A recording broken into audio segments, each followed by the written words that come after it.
for me, who could be that's against me? They the ones stirring up the conflict. They try to make it out like I'm conflicted. East Coast, the 6'4s hitting switch. It's not a conflict of interest. Cut it with the business. West Coast rocking them Timberlands, deep up in them trenches. It's no difference. Neither one play games when swinging for them fences. We want the finer things that's expensive. They hit them either close range or at a distance. If God for me, why bother? I got my game from the Godfather. Top of the food chain, rock bottom. And handle my business when it was my problem. G. Flossing with a gold chain. I got my Turkish rope with matching gold things. Bomber jacket in the winter, it's a cold game. I met some East Coast up in Spokane.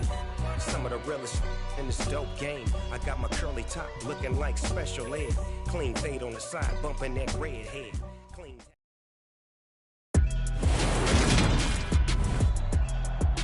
Today, from GEHA Field at Arrowhead Stadium in Kansas City. It's Week 16 of the NFL on EA Sports.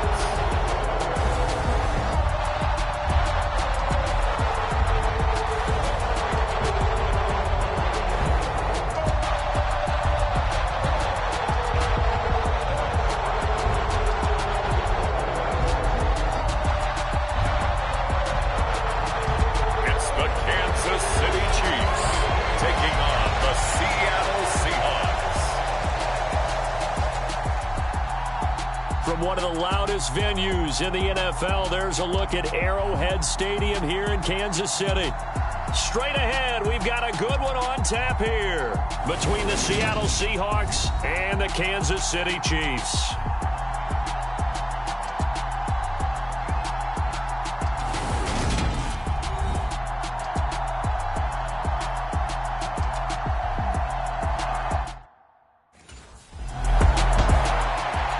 The Seahawks and their offense now under veteran head coach Pete Carroll. And a look here at their signal caller, the fifth-year quarterback. And he's had a great season so far throwing the football. Very likely could go over 4,000 yards with a good performance here. And even in an age of passing first, that is no small accomplishment.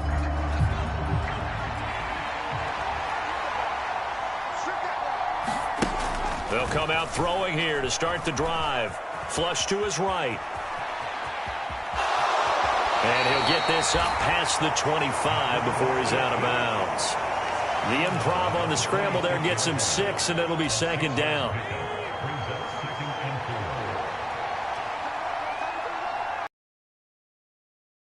Out of the gun, they'll look to throw.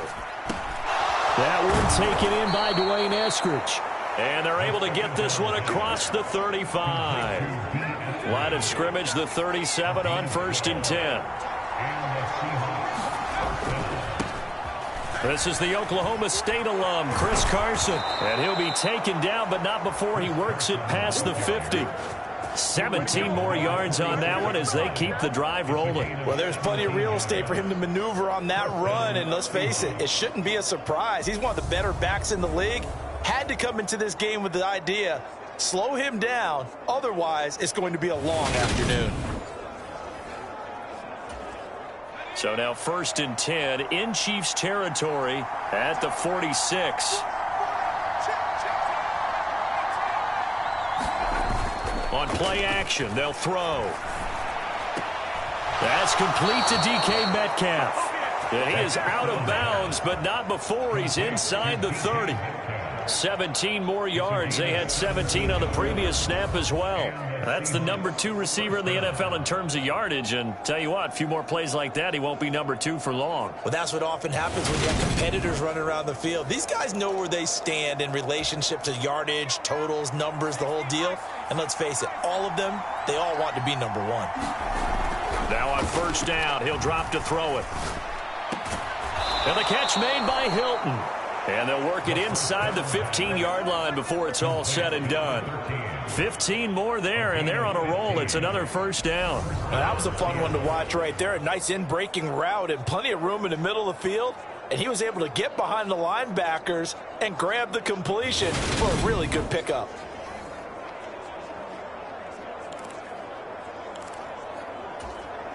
From the 13 now, they work on 1st and 10.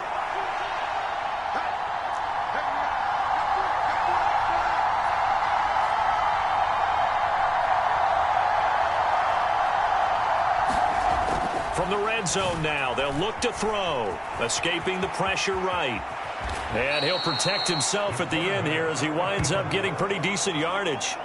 The improv on the scramble there gets him 6, and it'll be 2nd down. Looking to throw. And he's got it. Caught in the end zone for the Seahawk touchdown. Noah Fant. His 5th touchdown now on the year. And the Seahawks are on the board first here on the road in Kansas City. Both sides of the football in sync early. You force the 3 and out, and then you take it down, score points. You know what that tells me? They sold their game plan really well. Head coach said, listen, we're just going to stop them on 3 and out. We're going to take the ball downfield and score. But he also told them how it was going to happen. They're going to run this. We're going to stuff it. Then we're going to take the ball. They won't be able to keep up with us. And they got it done.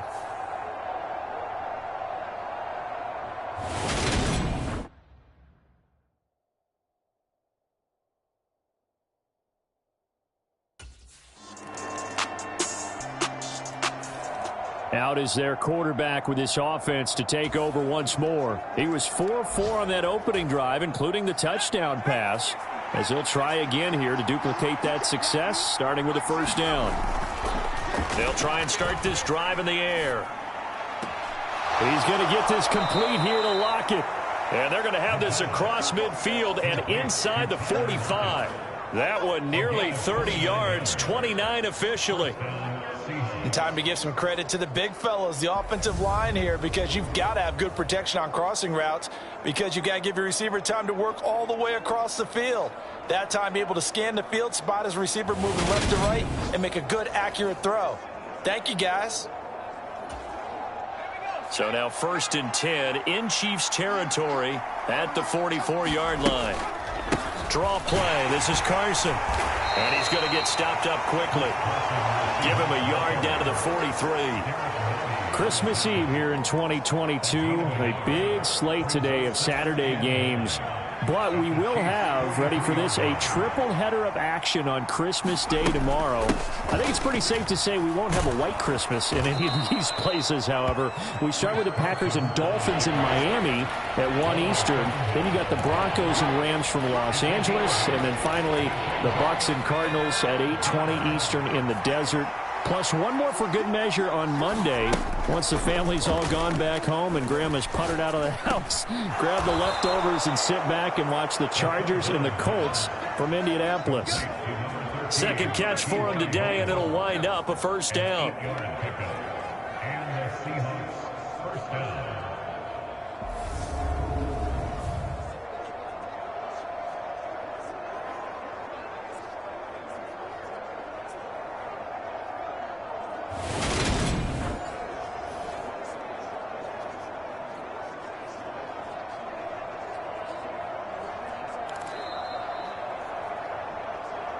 Second quarter, 2 minutes to go. Tie ball game.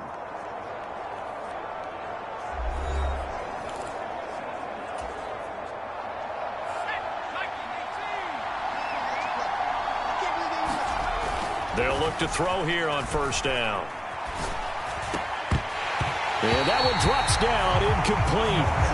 Good coverage there, forced the ball free, and it's 2nd down.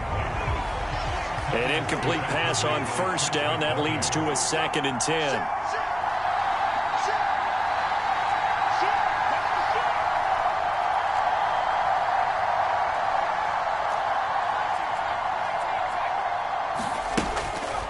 He'll look to throw. This complete to Lockett. And he's brought down inside the 20 at the 18-yard line.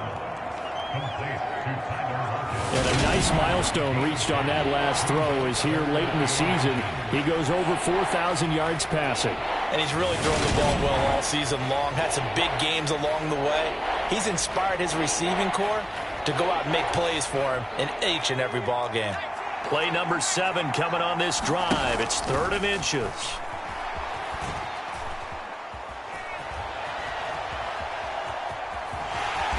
And they're going to get this down inside the 15. No surprise to see him running again here. It's something he's done throughout this season. And that run puts him over 500 yards on the ground for the year. He's got to be thinking to himself, if I'm already at 500, what's to stop me from going for 1,000?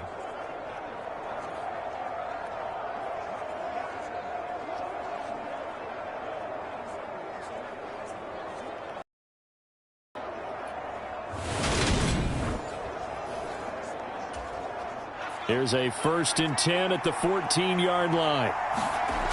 They're going to look to throw toward the end zone, but that's going to wind up incomplete. That's a pretty play there. Got in at the last second, helped force the ball free, and kept them out of the end zone. And 2nd and 10, he'll look to throw again. On the slant, it's Fant. Touchdown, Seahawks. Noah Fant. 2 catches, 2 touchdowns here so far. And the Seahawks will take the lead here in the final minute of the first half. And that touchdown gives them a touchdown lead before they attempt the extra point. What a great way to end the half. Yeah, great job to put themselves in front. And now, see on the sideline, special teams defense scrambling, saying we want to preserve this for the final moments of this second quarter.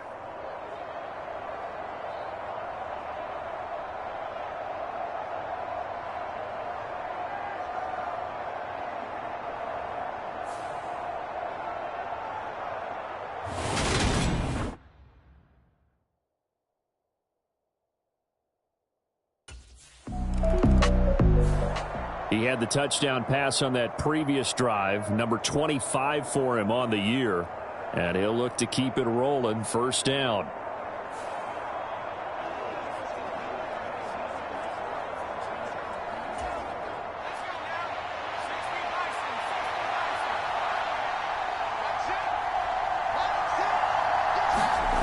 They'll come out throwing here on 1st down.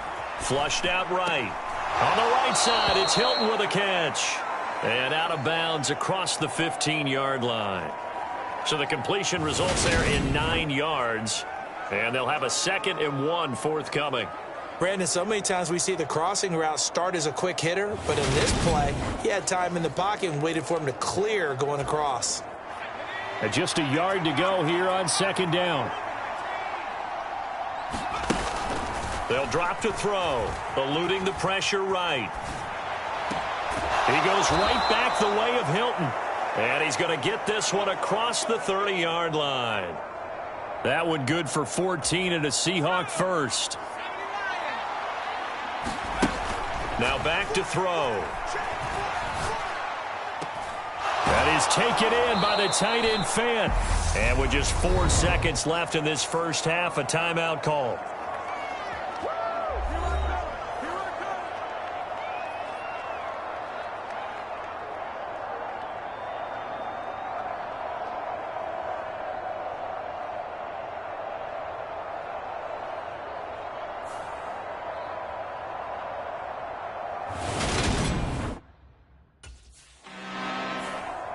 The Seahawk offense set to go to begin this 3rd quarter. This offense set to begin the 3rd quarter. And, Charles, if they had a checklist of things they wanted to accomplish in the first half, certainly at the top of that list would be having the lead, and they've got that here. That's always the most important box to check, isn't it? But also, they've had some success in their passing game, so probably an empty box establishing the run. They're on pace for fewer than 100 yards in this one. So now they want to make sure that they get that going so they truly have a control in this ball game, and down the stretch, being able to be balanced, either throw it or run it, and try and win this ball game. As they began this drive, I was wondering how they were going to attack since they're playing with the lead. Would they continue to try and push the ball downfield? Well, after one play, it appears that the answer is yes. One play has him up past the 40 already, and another 1st and 10. They'll look to throw here. His throw incomplete. I see the surprise in your face there, partner. That is a rare incompletion from him. He's been on point this entire game. He has percentage completion-wise way up, not that time. The play-action fake. They'll look to throw. Rolling to his right. And they're going to get this up to midfield. Oh, partner, just a second earlier, and they might have had him because they certainly thought they were going to close in and drop him behind the line of scrimmage, but he had just enough time to dodge the pressure, and he ends up getting yardage before being stopped. From the midfield stripe, they'll look to throw. Looking for the crossing receiver. He's got him. This is Hilton, and he is going to have a Seahawks first down. Third down conversion. Would it be safe to say that as precise as routes are supposed to be run in the NFL, maybe they're not quite as precise in college ball? That's accurate, yeah. And I think we saw a college route in the NFL there. Just find the soft spot, find the dead zone, and find the first down. And that's what he just did. From the 34 now, here's 1st and 10.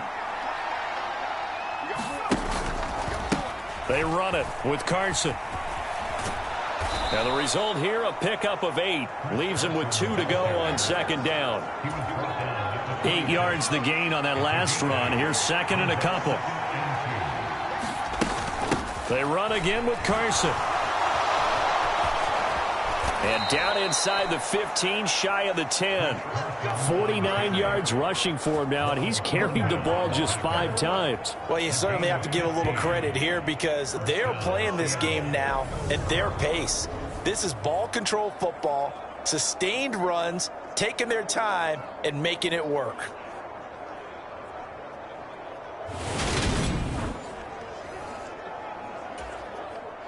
Now a 1st and 10 at the 11.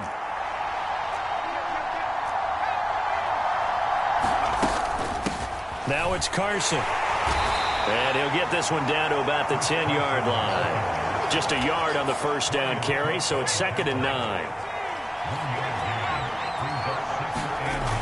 Now they'll switch it up here and look to throw. That's complete to Disley, the tight end. A minimal gain there on the 8th play of the drive. Oh, it's time to give a little credit there to the defense. They played that very well because it was a drag route, and he ran it a little shallower than normal as he worked straight across the field. He was hoping he'd get lost behind the defensive line. And he finds Lockett in the end zone. Touchdown, Seattle. A 7-yard touchdown grab. And the Seahawks take the opening kickoff of the 3rd quarter and drive right down the field to extend their lead. That seemed pretty ideal there for the offense, Charles. You take a little bit of time off the clock here in the 3rd quarter, decent length drive, and you pad your lead as well at the end of it. And what it does is let you feel like you're in control of this game, even more so than a 2-touchdown lead, right? Because you have taken that time off, as you noted, which means they couldn't get you off the field. You ran your playbook the way you wanted to, and you gave your defense some rest.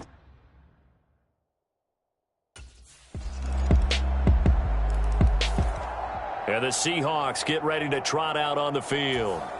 And with that last touchdown, I mean, we're set up for a good finish here. Some things to consider, Charles. Obviously, it's a very close game. You're in the 4th quarter. Defensively, they've got all 3 timeouts in their back pocket. So the chess match really ramps up, doesn't it? Because in these situations, what do? Do you run the ball and kill the clock here? Or do you try and bury them with another score? And how about defensively? Do you use your timeouts at earliest opportunity or wait till you hit the 2-minute warning? So there's a lot going into this one. Let's see how each side goes about their strategy. Well, how about this aggressive approach? Got the lead, 4th quarter, continuing to throw the football. Are you thinking about Super Bowl 51? Atlanta had the lead against New England, and they ended up giving it up? I was going to say don't say it, but you did say it. I did, didn't I? Yeah, anybody watching Atlanta, our apologies. Took just one play to move all the way to the 44 as they try again on 1st down. He'll look to throw. Now look at this. They get the turnover they needed. It's intercepted. Picked off by Justin Reed. And they'll take over inside the 45 at the 44-yard line. A critical error there in a tight game of the 4th.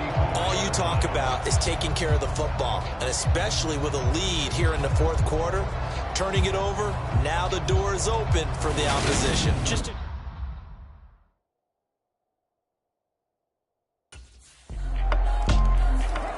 Here he is, the man taking the snaps under center, heading out for the next possession. And it was his interception on the last drive that wound up leading to a game-tying touchdown. And somehow you can make this a positive, though. You know why? Game tied now. So you're not protecting a lead. So you're not playing that way. You've got to go get the lead again. So maybe it loosens him up a little bit and allows him to go ahead and be a little more free in his play. And down he goes, but he takes it up to the 40. The escapability in evidence there as that one good for 15 and a first. From here on, any score could be the winning one, and he is certainly aware of that. Look at the way he locked in on that marker and made a mad scramble to get to it for the first down.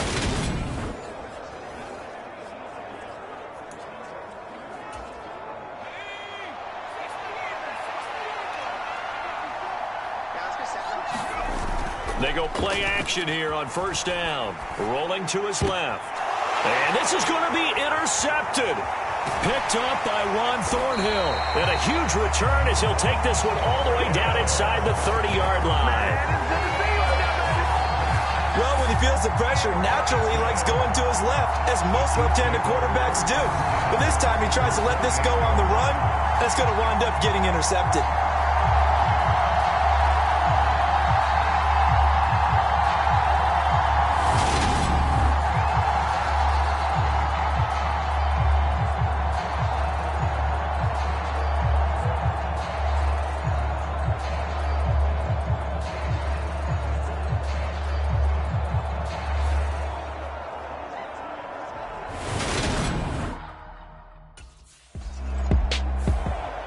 The Seahawks again now ready to take over on offense. We have seen a lot of points here in this quarter. For us up here in the booth, it's been fun to watch. The defensive coordinators probably scratching their heads. Yeah, they're going a little bit crazy right now. But let's face it, all of our friends who play fantasy, they're enjoying the heck out of this show because most of them are creating and getting a bunch of points. Yeah, points certainly not at a premium here. And here's a good way to kick off a drive, complete over the middle. He's got room past the 30, still on his feet. And he'll be tackled on the other side of midfield at the 46-yard line. Charles, just a gigantic play right there. Credit away, a huge gain, and that turns things around.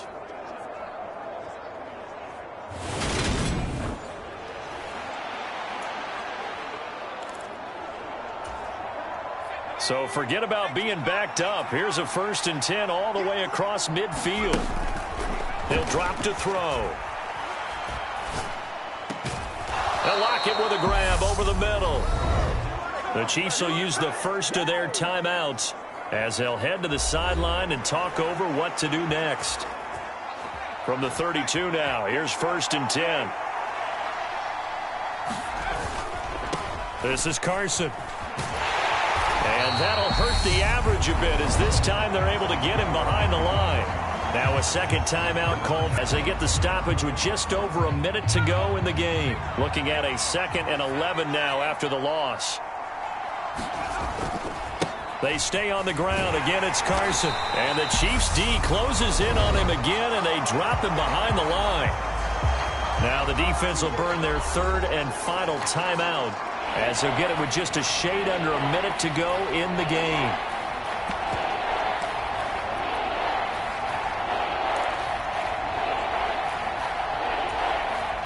And the question now, can they get closer on 3rd down? A field goal from here, you're looking at right about a 52-yarder.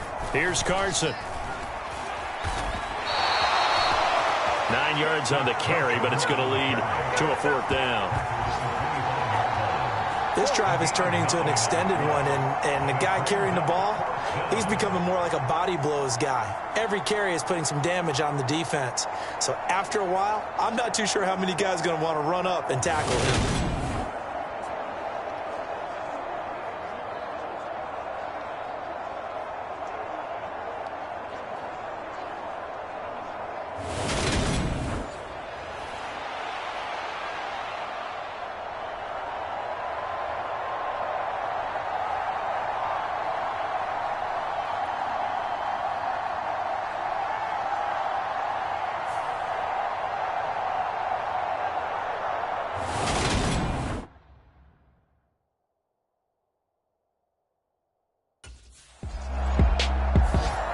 The Seattle now ready to march onto the field.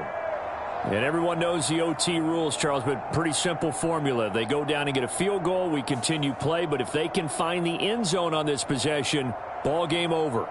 And as meticulously as all teams plan for a game, I don't doubt for a second on that offense coordinator's play sheet, he's got some overtime plays that he wants to run. I know it sounds crazy, but they plan for everything. 1st and 10 all the way throughout the game, 2nd and 7, whatever.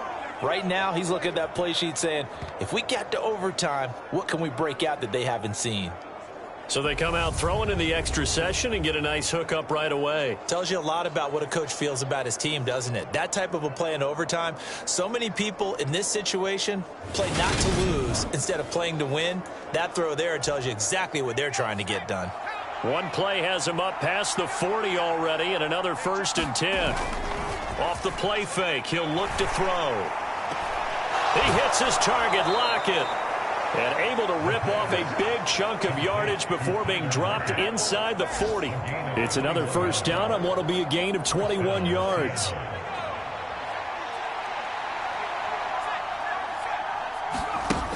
They'll look to throw.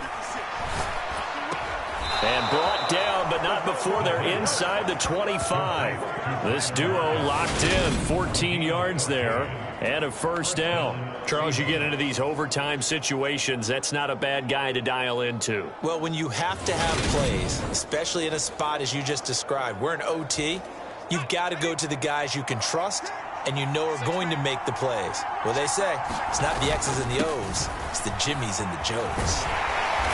And he is met at the line of scrimmage, and he goes down right there. No gain on the play. It'll be 2nd down. Absolutely love the effort there. The ability to flow from his inside spot and stop that one at the line of scrimmage. Nice linebacker play. They go back to Carson here on 2nd. And he'll take this close to a first down at the Chiefs' 15-yard line. 65 yards rushing for him now as he is just trying to will his guys to an overtime victory. And I know you, with every carry, especially in overtime, you're just saying, if you're that ball carrier, hold on to the football. Hold on to it, protect it, but not necessarily settling, because you're trying to get to the end zone. You're trying to end the game right here. And I know the defensive guys poking, clawing, raking, trying to knock the ball free and protect their end zone. Yeah, like you alluded to, especially this part of the field. They're able to convert on 3rd down, and that sets up a 1st and goal. Most of their damage has been done through the air. I mean, they've rung the bell 3 times with passing touchdowns, but guess what? Ground game has not been neglected. Nice little burst right there. Flush to his right. And he is in for the score. And it is absolute stunned silence here as they win it on the road in overtime. Well, I'd have to say that for him, that was an all-encompassing drive because it was his arm that got his team down to that point, but his legs that finished the deal. Give him credit for making it happen. Well, a couple more minutes, and maybe the outcome of this one, Charles, would have been different, but ultimately time runs out on the comeback, so it falls short. And they hold on to win this by just 1 possession.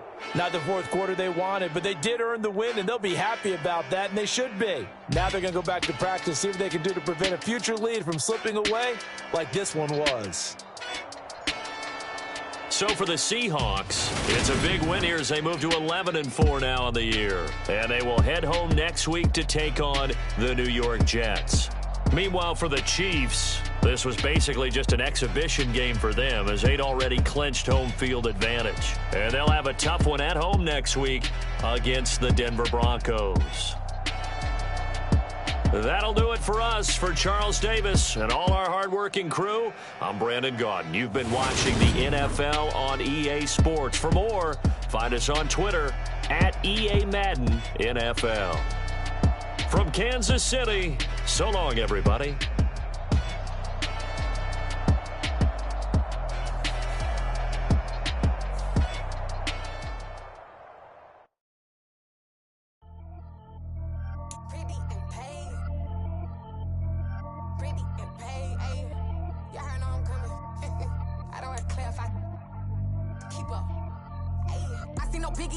Honestly, I see no biggie. Pay the heavy on pretty. You mad while I'm getting busy. Country girl running your city. Attitude bad on Sadiddy. He only 2 times from the. It ain't no cap in it. No, ain't no cap in it. I like with a stack in it. I'm bad, stop it, cause it ain't no acting it. I see no biggie. Honestly, I see no biggie. Pay the heavy on pretty. Leaving my mind like it. I see no biggie. Ain't biting my tongue. I can't be no goofy, no victim to none of my